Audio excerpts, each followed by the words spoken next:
Nesse vídeo, a gente vai conversar um pouco sobre algumas técnicas básicas, porém muito importantes no acasalamento dos canários, certo? Nós vamos começar uma série agora com esse vídeo. Primeiro sobre acasalamento de linha clara. Tanto vai servir isso para linha clara com fator ou sem fator. Eu vou mostrar canários com fator porque são os que eu tenho disponíveis aqui com maior facilidade no meu criatório, certo?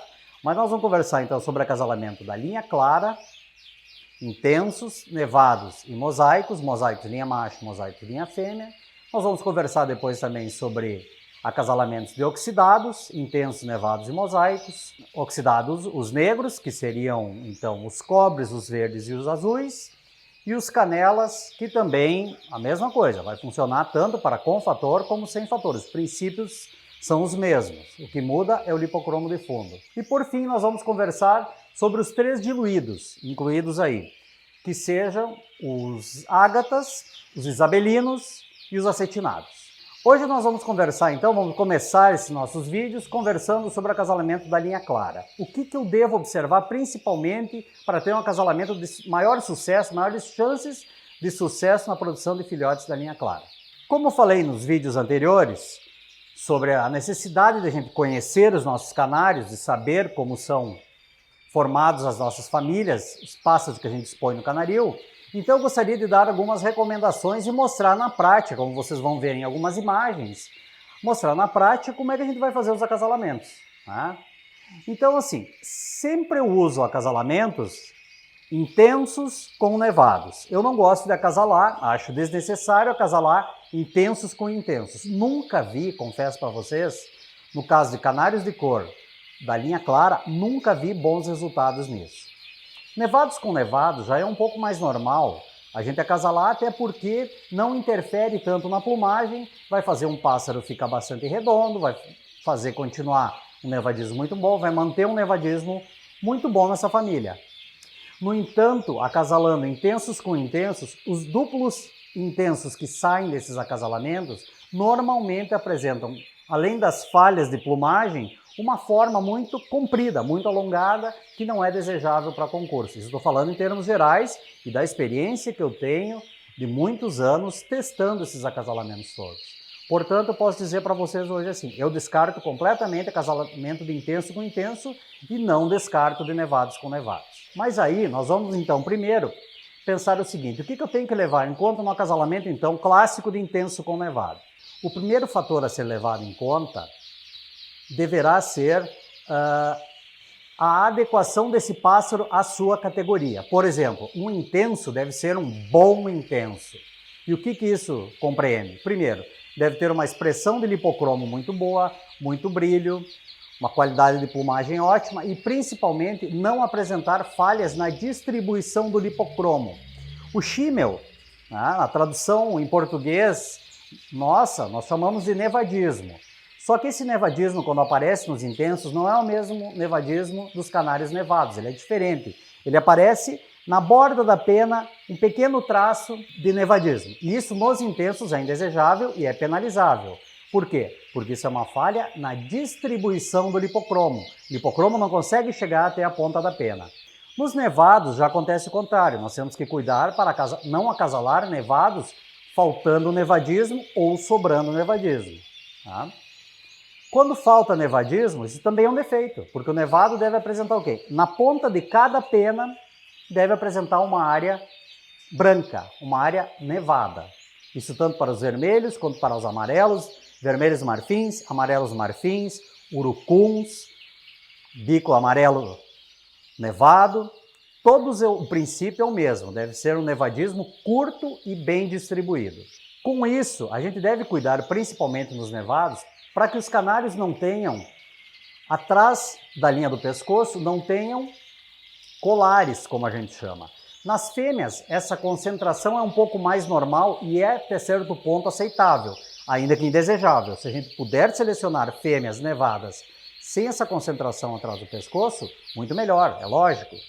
Mas nas fêmeas não é tão indesejável pelo próprio dimorfismo que acontece. Os machos têm o nevadismo melhor, mais curtinho e mais bem distribuído. As fêmeas tendem a ter o nevadismo mais longo. Nos intensos é muito pequena a diferença entre os vermelhos intensos machos e vermelhos intensos fêmeas. tá? Normalmente na tonalidade da cor, e as fêmeas apresentam um pouco de shimmer.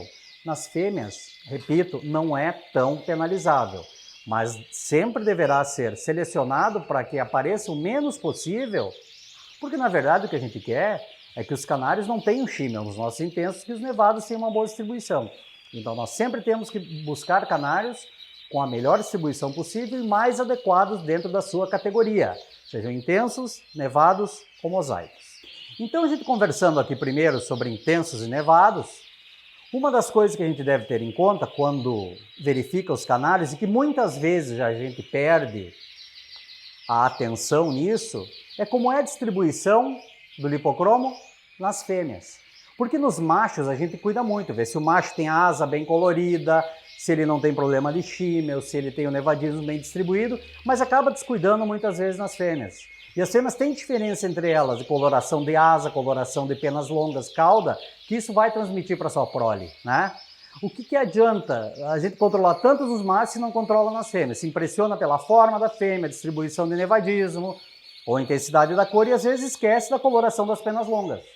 Então uma dica que eu dou, olhe também, muito importante olhar as penas longas das fêmeas, tá? Vamos olhar se elas estão bem coloridas as asas e bem coloridas a cauda. Se não forem bem coloridas, tenha consciência de que isso pode ser transmitido para a prole. Descartar ou não vai ser uma outra decisão, né? Mas tem que ter consciência se vai estar isso disponível para a prole ou não. Outro aspecto muito interessante na linha clara é que são pássaros normalmente muito bonitos de forma, né? Os nevados são pássaros arredondados, com a cabeça redonda, olhos bem centrados, penas coladas. E isso nós devemos buscar incessantemente nos canários da linha clara. Quando fizermos os acasalamentos na linha clara, uma das dicas que eu dou, observem as proporções. Imagine o seguinte, o canário é feito de 3 partes. A primeira parte seria aqui a cabeça dele, né? Depois vai ter o corpo dele e, por fim, a cauda, certo? Pensem, imaginem que essas 3 partes devem ser proporcionais. Normalmente o que acaba acontecendo é o seguinte, mas esse canário é pequeno. Pequeno em que sentido? Todo ele é pequeno, as 3 partes são proporcionalmente pequenas, ou ele é curto.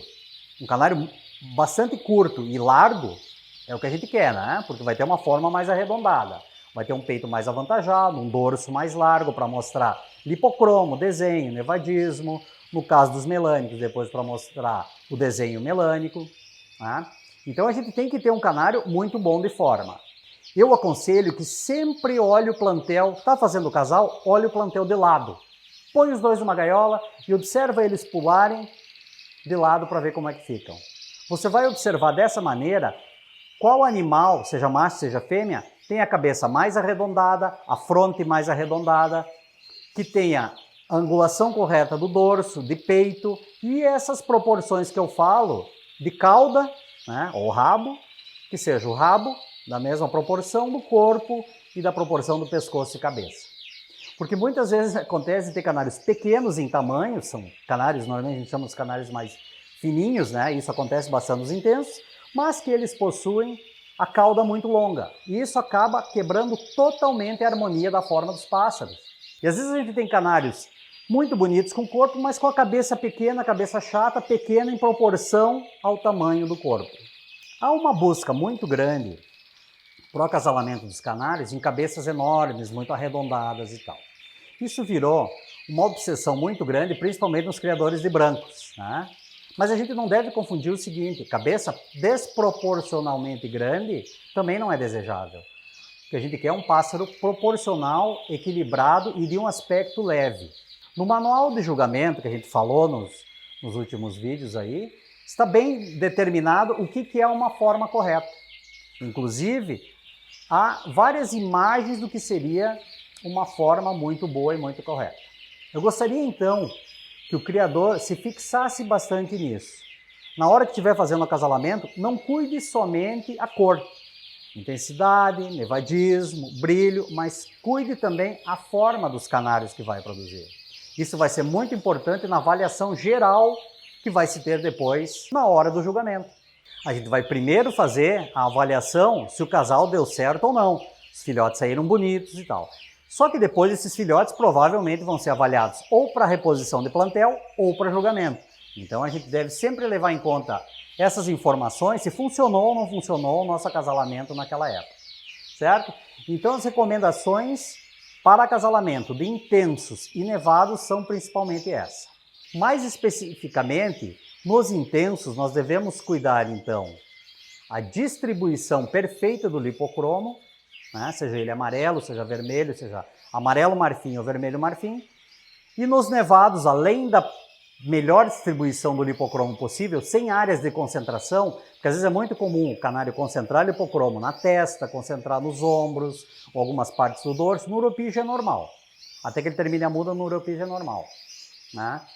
É muito comum, então, que isso aconteça. Então, nos nevados, a gente também, além de considerar tudo isso, devemos considerar o nevadismo do canário. Como é o nevadismo do canário? Se ele se apresenta curto e bem distribuído. Lembrando de uma coisa, é normal nos canários nevados de muito boa categoria, mesmo nos nevados de melhor categoria e distribuição de nevadismo, com nevadismo curto e bem distribuído, até nesses é normal que uma pequena área no centro do peito do canário seja mais intensa. Mas isso não é nem porque ali naquela região não há nevadismo, mas porque as penas são tão curtas que a faixa nevada é muito pequena. As dicas gerais, então, para acasalamento e seleção dos intensos e nevados, as principais dicas são essas. Vamos ver os mosaicos?